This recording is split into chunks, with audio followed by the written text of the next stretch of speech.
ही का इस नए वीडियो में दोस्तों, हम सभी को अच्छे इंसान बनने की सीख मिलती है और हम यही सीखते हैं कि बुरे कर्म से बचें और दूसरों का सम्मान करें।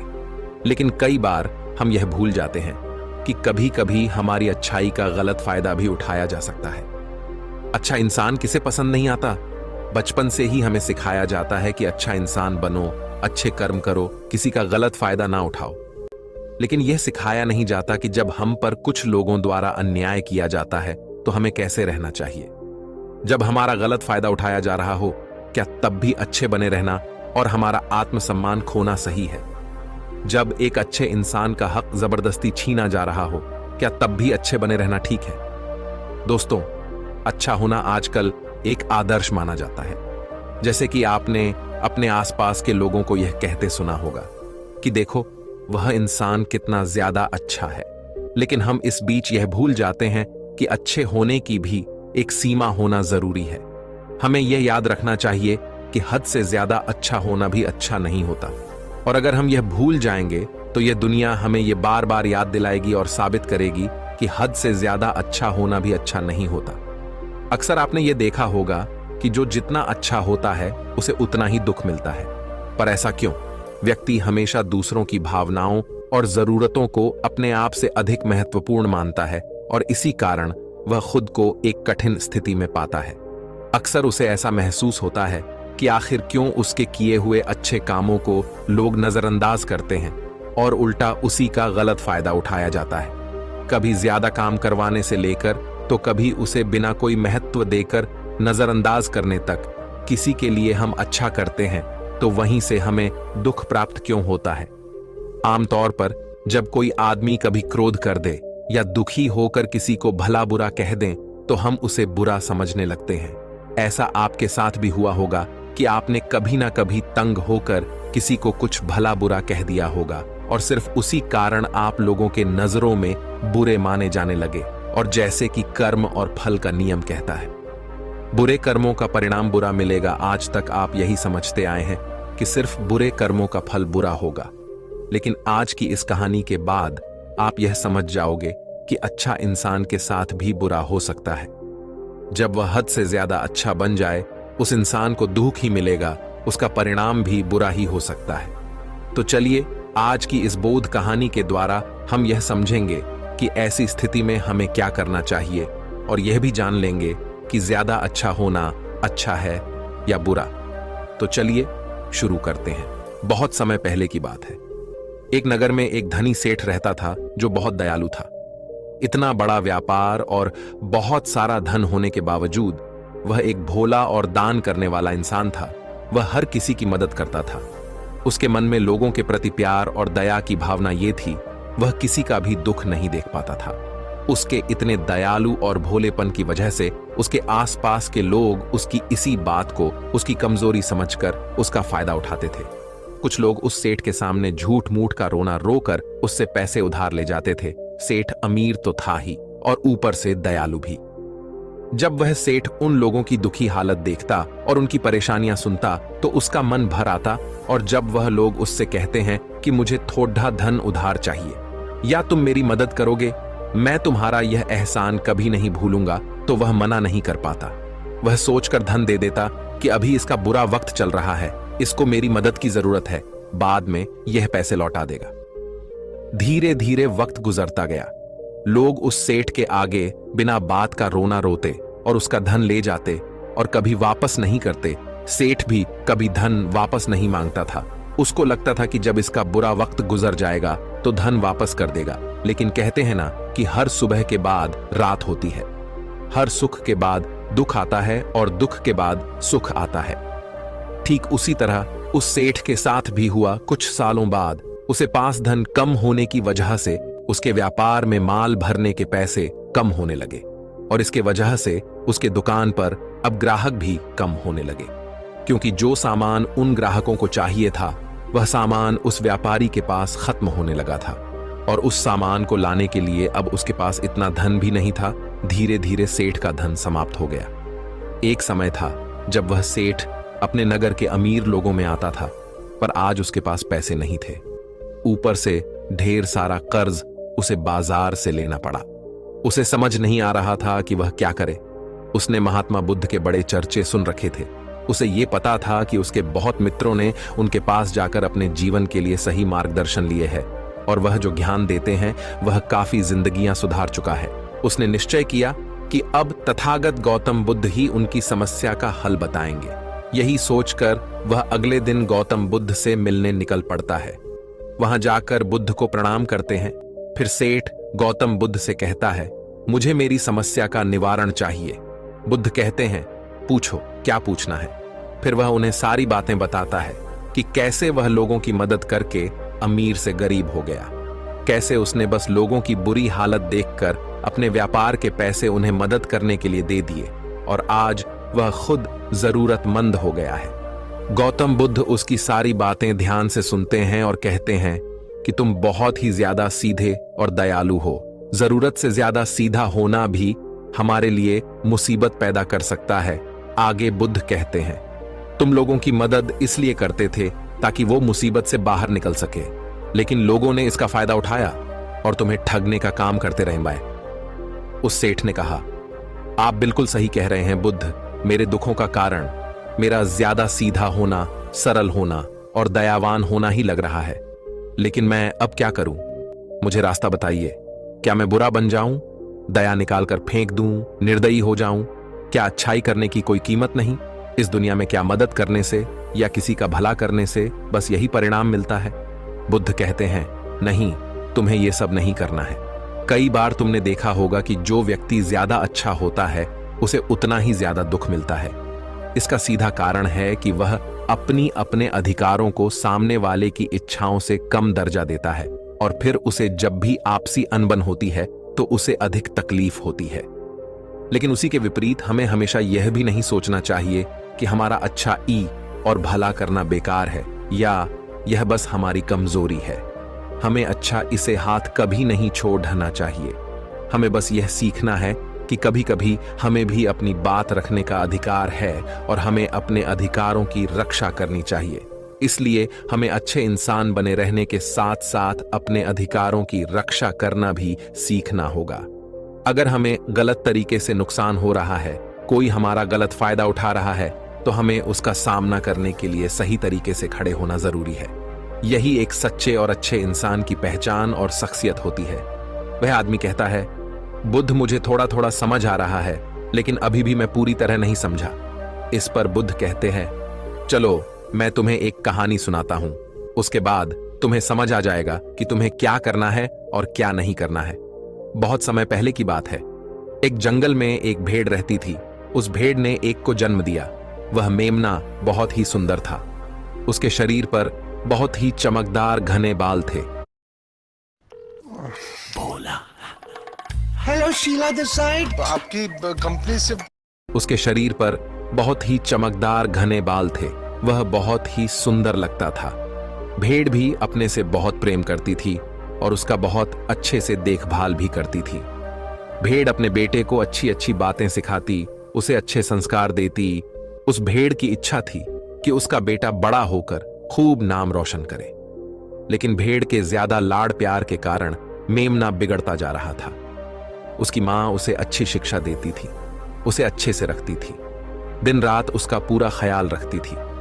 लेकिन मेमना दिन प्रतिदिन शैतान और जिद्दी होता चला गया। वह अपनी मां की किसी भी बात को ध्यान से नहीं सुनता और ना ही किसी बात पर ध्यान देता। उसे हर पल ऐसा ही लगता कि मेरी मां मेरा इतना ख्याल रखती हैं और इसी कारण वह खुद की जिम्मेदारी नहीं लेता था, ये सोचकर कि उसकी मां उसे किसी भी संकट से निकाल लेगी। वह धीरे धीरे गैर जिम्मेदार होता जा रहा था और अब उस भेड़ का लाड़ और प्यार उसी के मेमने के अच्छे और जिम्मेदार बनने में रुकावट बन गई थी। फिर एक दिन वह मेमना घूमता घूमता पास के जंगल में जा पहुंचा। वह मेमना पहली बार जंगल में गया था। उससे पहले बार जंगल में जान का मौका मिला था। वह जंगल की सुंदरता को देखकर चकित रह गया। उसने कभी इतनी सुंदर चीज नहीं देखी थी। इतनी सुंदर पौधे, रंग बिरंगे फूलों को देखकर बहुत ही प्रशंसा हुई। उसे ये सब देखकर बहुत अच्छा लगा। फिर उसने झांकियों के कुछ पत्तियां खाई। जैसे ही उसने पेट भरने के लिए पेड़ों की पत्तियां खाई, उसको वह पत्तियां बहुत ही स्वादिष्ट लगी। अब तो वह मेमना रोज जंगल में जाने लगा और वहां जाकर पेड़ पौधों को नुकसान पहुंचा रहा था। उसने उनकी पत्तियां तोड़ी, उनके फूलों को नोचा, फूलों को खाया और कुछ को तोड़कर जमीन पर डाल दिया। उसमें मेमने को इस बात की बिल्कुल भी परवाह नहीं थी कि वह क्या कर रहा है। उसको इस बात का पता ही नहीं था कि जंगल में कोई खतरा भी है। वो तो मस्तमौला होकर जंगल में उछल कूद कर रहा था और पौधों को खूब से नुकसान पहुंचा रहा था। लेकिन जब उस मेमने की मां को यानी उस भेड़ को इस बारे में पता चला कि मेमना हर रोज जंगल जाता है तो वह घबरा गई और मेमने को अपने पास बुलाकर समझाने लगी कि तुम जंगल में मत जाओ, वहां पर बहुत सारे को जानवर है, तुम्हारे ऊपर हमला कर देंगे, तुम्हें खा जाएंगे। लेकिन मां की बात का उस पर कोई असर नहीं हुआ, बल्कि वह मेमना अपने माता से कहने लगा कि मां, जो भी मेरे सामने आएगा वह मुझसे जमकर मार खाएगा, फिर वह बहुत पछताएगा। इसके बाद मेमना फिर से जंगल की तरफ भाग गया। उसे अपनी माता की कही बातें झूठी लगने लगी। हर रोज की तरह उस दिन भी वह उछल कूद करने लगा और पेड़ पौधों की पत्तियां तोड़ने लगा। कभी फूलों को तोड़ता, कभी पेड़ों को खूब नुकसान पहुंचाता। लेकिन उस दिन उस जंगल में एक शेर पहुंचा। वह शेर बहुत ही ताकतवर था, लेकिन ताकतवर होने के साथ वह दयालु भी था। उस शेर का मानना था कि कमजोर प्राणियों को नुकसान पहुंचाना ठीक नहीं है। शक्तिशाली होने का मतलब यह नहीं है कि मैं किसी कमजोर प्राणी पर शक्ति का प्रयोग करूं। वह शेर उस जंगल में घूमने लगा। घूमते घूमते है वहां पर पहुंचा जहां पर वह नासमझ मेमना शैतानी कर रहा था। शेर ने उस मेमने को देखकर आश्चर्य में पड़ गया। शेर ने सोचा कि इस मेमने को किसी खूंखार जानवर का डर क्यों नहीं है। ये कैसे पेड़ पौधों की पत्तियां बिना काम के ही नोच रहा है। ये इनको खत्म कर रहा है और उन पत्तियों को खा कम बल्कि बिगाड़ ज्यादा रहा है। उसके बाद वह शेर कुछ देर तक चुपचाप खड़ा होकर उसको देखा रहा और शेर सोचता है कि मेमना कुछ ही देर में मुझे देखकर यहां से भाग जाएगा और उसके डर के भाग जाने से मुझे बल का प्रयोग नहीं करना पड़ेगा। लेकिन ऐसा नहीं हुआ। शेर बहुत देर तक खड़ा रहा और वहीं इंतजार करने लगा कि मेमना यहां से कब जाएगा। लेकिन मेमना तो भोजन करने में व्यस्त था। उसे शेर का कोई ख्याल नहीं था। मजे से पेड़ पौधे की पत्तियां नोच रहा था, उन्हें खा रहा था, सब कुछ बेकार कर रहा था। जब शेर ने देखा कि मेमना उसे देखने के बाद भी वहां से नहीं जा रहा तो खुद वह मेमने के पास जाता है और वहां जाकर बोला, सुनो बच्चे, इस जंगल में फूल पत्तियों को नुकसान पहुंचा रहे हो। उन्हें जितना जरूरी है तुम्हारे भोजन के लिए बस उतने ही तोड़ो। तुम बहुत फूल पत्तियां यूं ही नष्ट कर रहे हो।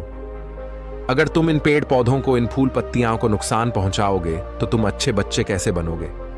अच्छे बच्चे कभी भी इस तरह जंगल में आकर पेड़ पौधों को नुकसान नहीं पहुंचाने लगते हैं। तुम्हारी मां ने तुम्हें अच्छा बच्चा नहीं बनाया। शेर की बातें सुनकर वो घमंड से बोलता है, तुम्हें अच्छे बच्चे बने रहना है, तुम बने रहो। मैं तो जैसा हूं वैसा ही ठीक हूं, मैं वैसे ही रहूंगा जैसे मुझे रहना है। शेर हैरान हो जाता है, लेकिन फिर शेर उसे मेमने को बच्चा समझकर माफ कर देता है, क्योंकि शेर नहीं चाहता था उसे बच्चे पर हमला करना पड़े। तुम खतरनाक तो कहीं से नजर नहीं आते, चले जाओ यहां से। बड़े आए खतरनाक, तुम मेरा दिमाग ज्यादा खराब मत करो। चले जाओ यहां से, अपना रास्ता नाप लो और मुझे इन फूल पत्तियों को खाने दो। ये कहकर वह घमंडी मेमना पत्तियां खाता हुआ आगे चला गया और शेर उसे बस हैरानी से देखता रह गया। तभी वहां पास में ही झांकियों के पीछे एक लोमड़ी छुपी हुई थी। वह लोमड़ी शेर और मेमने की सारी बातें सुन रही थी।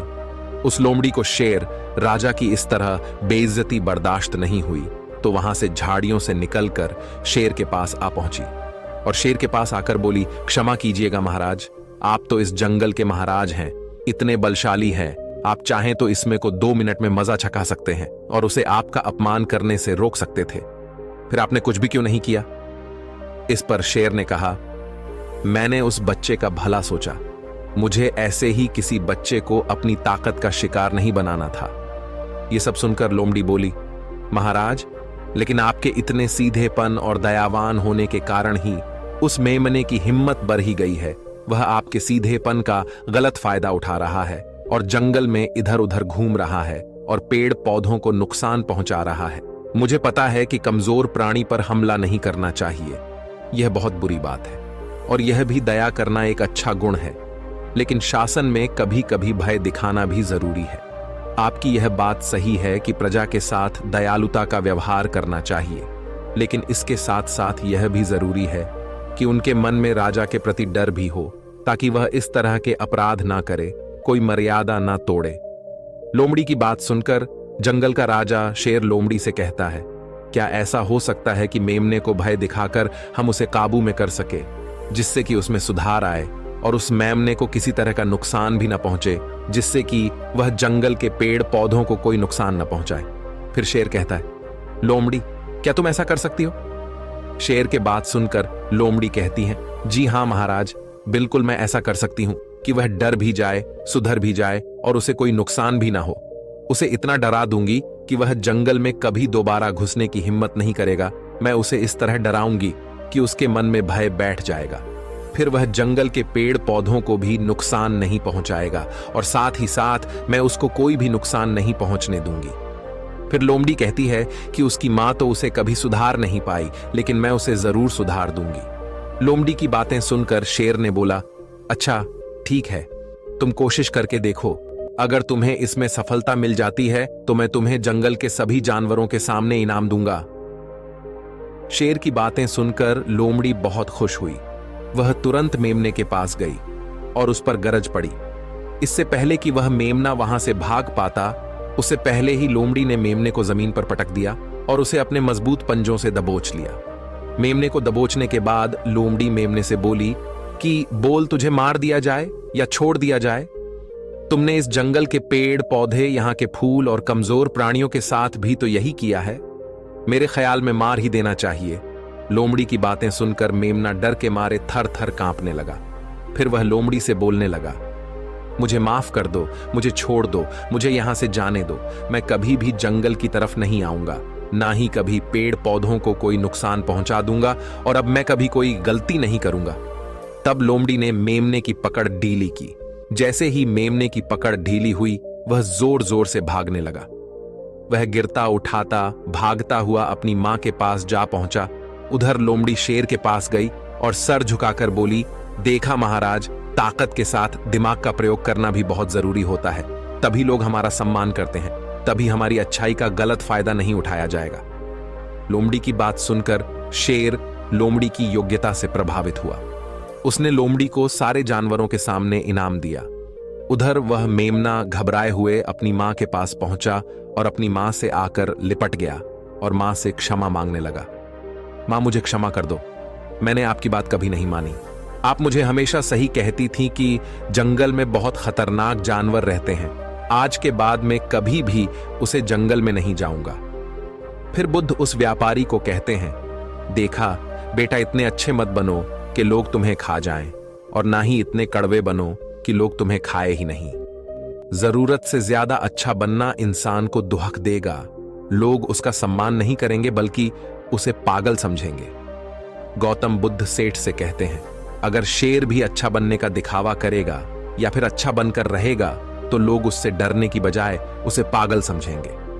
सेठ को समझते हुए बुद्ध बोले, अगर हम ज्यादा अच्छे बनकर पेश आते हैं तो लोग हमारी अच्छाई का फायदा उठाने लगता है।